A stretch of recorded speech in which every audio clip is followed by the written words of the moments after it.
Madame, Monsieur, bonsoir. Au menu de questions éco ce soir, substitution des importations dans l'agro-industrie.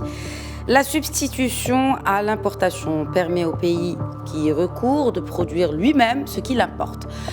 L'idée pour les pays voulant s'industrialiser que leur économie est dépendante des importations des produits manufacturés provenant bien sûr de l'étranger.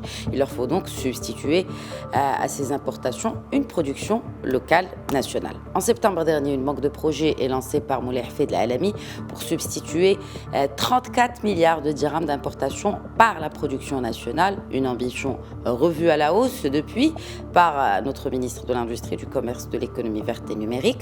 Et l'approche dans cette stratégie, rappelons-le, est plurisectorielle. Du coup, ce soir, arrêt sur un secteur qui contribue à près de 30% à la valeur ajoutée industrielle, à près de 25% à l'emploi industriel, l'agroalimentaire. Rappelons dans ce sens également qu'une convention a été actée en avril pour le développement du sourcing d'une des principales enseignes de grande distribution marocaine auprès des industriels locaux de l'agroalimentaire. Et ces derniers seront représentés dans l'émission à travers le directeur général de la fédération, Hamid Felloun, sera des nôtres. Bienvenue à toutes et à tous.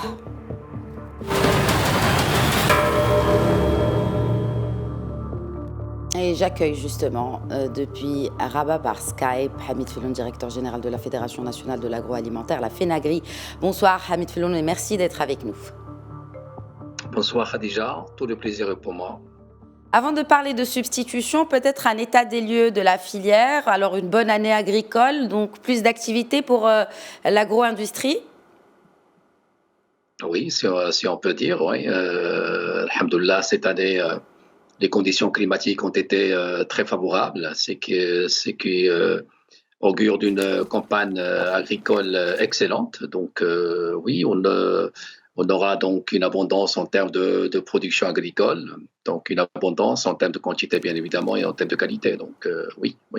Et donc, quel est fait justement pour les industriels dans l'agro-industrie? Comment accueillent-ils justement cette bonne campagne agricole?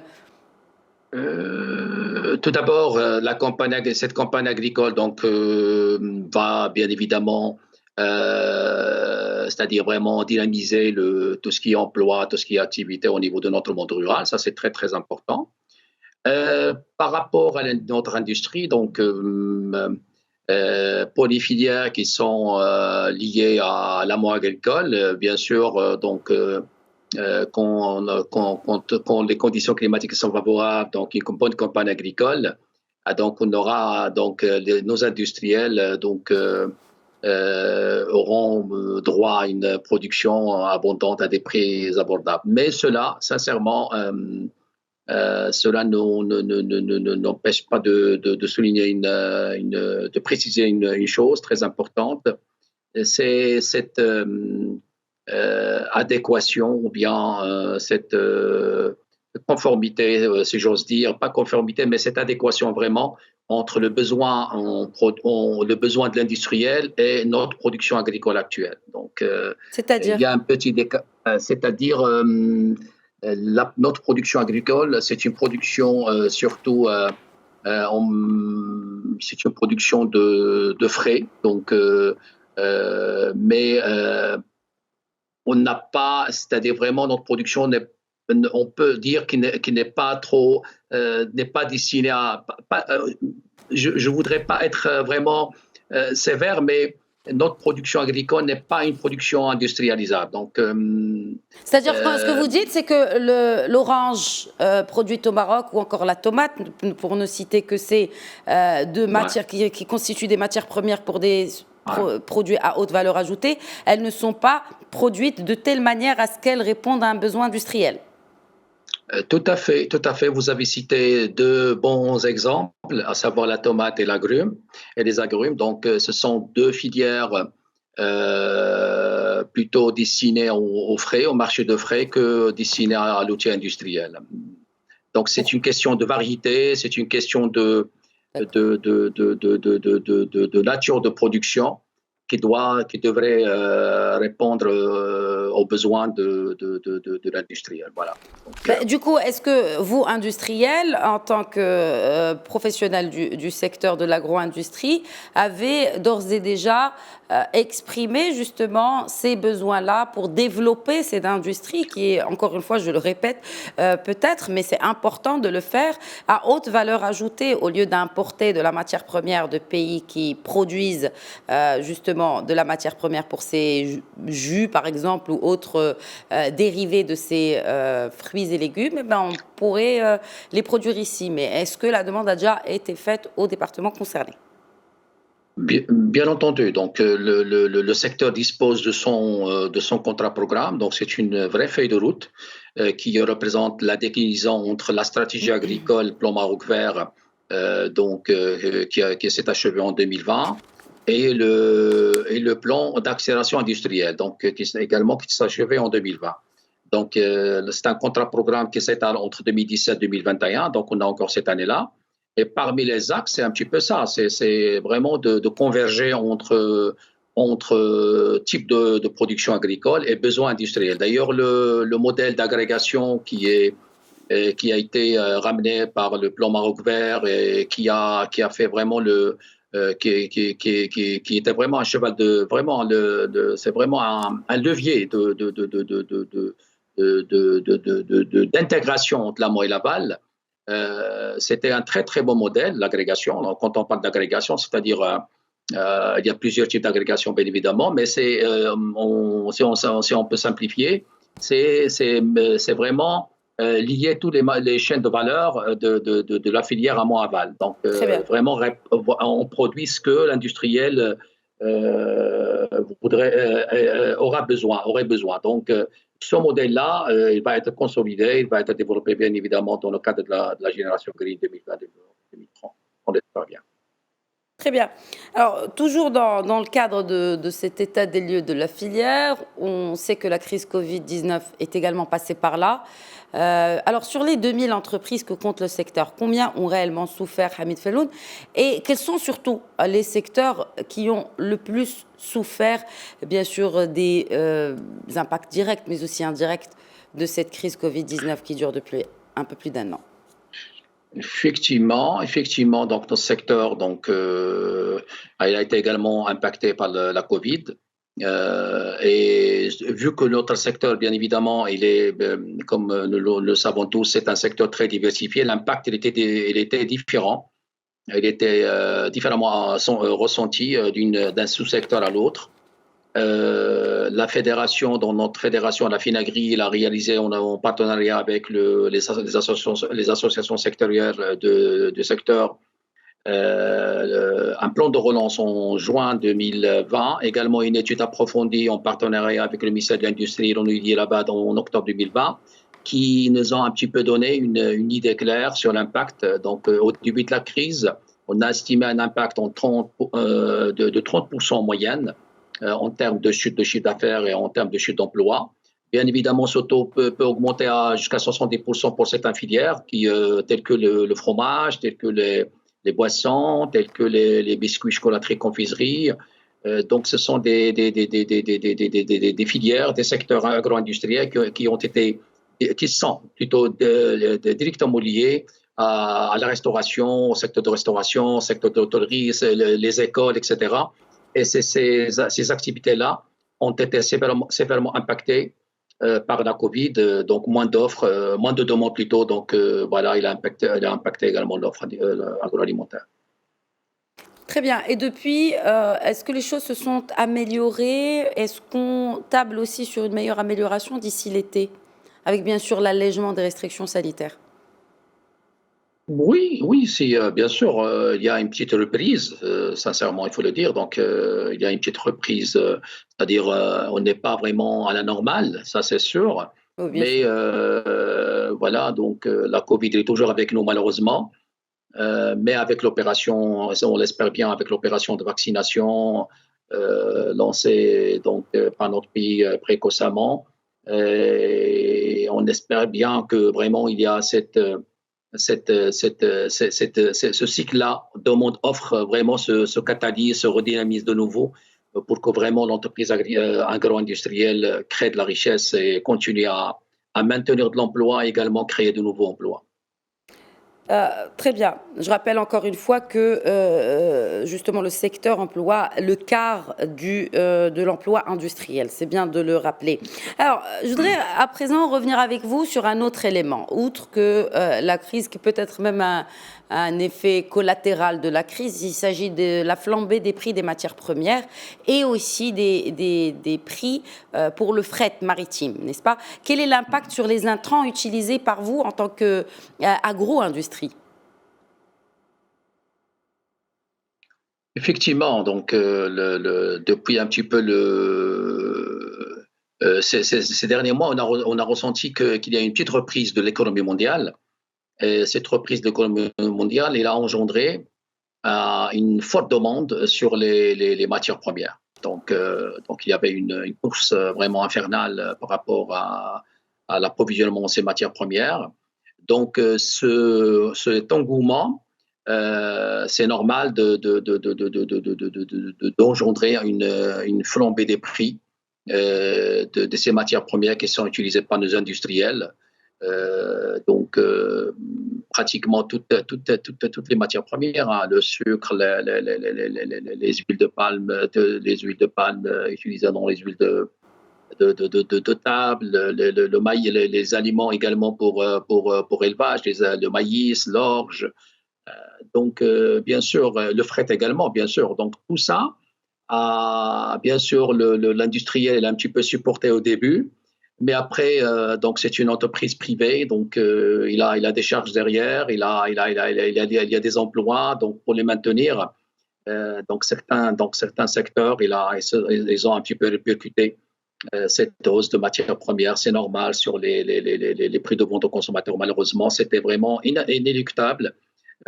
Sinon, il n'y a pas d'autre solution que de fermer. Voilà, donc il y aura un autre problème social, quoi. Donc, effectivement, on a vécu ces derniers mois une augmentation, un renchérissement des prix de vente engendré surtout par cette flambée des cours de matières premières, des cours mondiaux des matières premières, et surtout les filières qui ne sont pas qui sont libres, qui ne sont pas, c'est-à-dire qui ne bénéficient pas d'un outil tampon public. Donc, il y a certains secteurs qui en bénéficient heureusement, mais d'autres, ils sont vraiment directement impactés. Il n'y a pas d'amortissement, il n'y a pas vraiment de facteur d'atténuation, c'est-à-dire vraiment de la répercussion de la flambée des cours mondiaux des matières premières par rapport au prix produits finis aux consommateurs. Et cela nous ramène encore une fois à parler justement de la production nationale de ces intrants. Est-ce que nous ne sommes pas capables aujourd'hui de les produire au Maroc et d'être plus ou moins indépendants par rapport à ces fluctuations assez accrues, notamment en période de crise, des prix et des indices des matières premières sur les marchés mondiaux? Vous savez, on ne peut pas tout produire chez nous. Ça, donc il faut faire des choix. Oui. Il faut faire des choix et les choix ils sont dictés parfois c'est pas vrai, c'est même pas volontaire. Hein, on n'a pas, ce sont des choix qui sont imposés parfois par les conditions c'est vraiment les conditions internes de production, nos terres, nos conditions climatiques, nos facteurs de production, notre capital humain également, bien sûr notre compétitivité par rapport à produire, c'est-à-dire à produire au niveau local ou bien importer. Donc, ce sont des choix stratégiques à faire. Mais si on prend par exemple la biscuiterie, par exemple, ou autre agro-industrie qui nécessite par exemple du maïs, il y a parfois, puisque vous parlez de compétitivité, le fait d'importer de Turquie ou d'autres pays du maïs revient moins cher pour l'industriel que d'utiliser du maïs local. Oui, effectivement, c'est le cas, exactement, c'est le cas. Donc, parfois importer, oui, c'est le cas. Quand on est affronté à ces situations un petit peu conjoncturelles des pics de flambée des matières premières, on revient à la charge pour un petit peu poser ces questions-là de produire au niveau national. Mais ce sont des choix à faire. Très bien. On peut pas tout produire. On peut pas tout Bien produire. sûr. Ça, c'est pratiquement impossible. Alors, revenons maintenant à notre sujet principal qui est relatif au sourcing local, n'est-ce pas? Donc, à savoir consommer local, consommer notre produit national Made in Maroc. Ouais. Je rappelle donc qu'une convention a été signée en avril. Deux secteurs, en l'occurrence, se sont engagés, à savoir le textile et l'agro-industrie. Donc, vous êtes avec nous pour représenter aujourd'hui l'agro-industrie. Et donc, cet objectif de 80% de sourcing local dans l'agro-industrie d'ici 3 ans, à l'horizon 2024. Expliquez-nous davantage de quoi il s'agit et comment, déjà, on en est à combien aujourd'hui en 2021 en termes de sourcing local sur nos étals pour atteindre les 80% d'ici 2024. Si vous permettez, avant de répondre à votre question directement, donc je voudrais bien rappeler le fait que notre fédération, elle a toujours considéré sincèrement depuis le début de cette pandémie que c'est vraiment une opportunité pour notre secteur. Il faut vraiment capter vraiment saisir cette opportunité pour mettre en avant notre secteur. D'ailleurs, entre guillemets, grâce à cette pandémie, le secteur il a été mis en avant dans tous les programmes de développement actuels. Donc, la pandémie, elle a démontré que notre secteur, c'est un secteur de souveraineté nationale, de sécurité alimentaire nationale, et il faut en prendre soin. Et nous sommes vraiment confortés, nous sommes vraiment ravis par rapport à cette reconsidération de notre secteur. Effectivement, le sourcing local, ce n'est qu'une action de levier qui est l'un des 3 leviers, à savoir, comme vous l'avez cité d'ailleurs dans votre intervention, c'est la substitution des importations. Et c'est vraiment cette façon de revoir les choses, elle est très très importante. C'est stratégique pour notre secteur. Le fait de vraiment d'avoir conscience d'identifier, d'analyser et pour décider de produire ce qu'on pourrait produire bien sûr à des coûts compétitifs et de ne pas vraiment se précipiter sur les importations et comme ça, bien évidemment, comme on le sait tous, aggrave notre balance commerciale. Donc le sourcing local, c'est une action de ce levier-là qui vise la substitution des importations par une production locale. Dans le plan de relance industrielle, donc ce que nous avons visé au début, c'est de reconvertir 1 milliard de dirhams. Donc c'est plus d'1 milliard de dirhams, plus 1 milliard et quelques sur les 34 milliards. Donc pour l'agroalimentaire, je parle. Donc tout ça, il a été revu à la hausse. Les objectifs ont été augmentés. Et donc le sourcing, donc je reviens au sourcing local. Donc le sourcing local, c'est une mise en avant de Made in Morocco, c'est-à-dire vraiment les donneurs d'ordre locaux sont sollicités grâce au sourcing local de s'approvisionner au lieu d'importer ou bien de produire ce dont ils ont besoin à l'extérieur, de s'approvisionner au niveau de nos industriels locaux. Et ça, c'est très, très important. Vous avez parlé d'un objectif de 80%.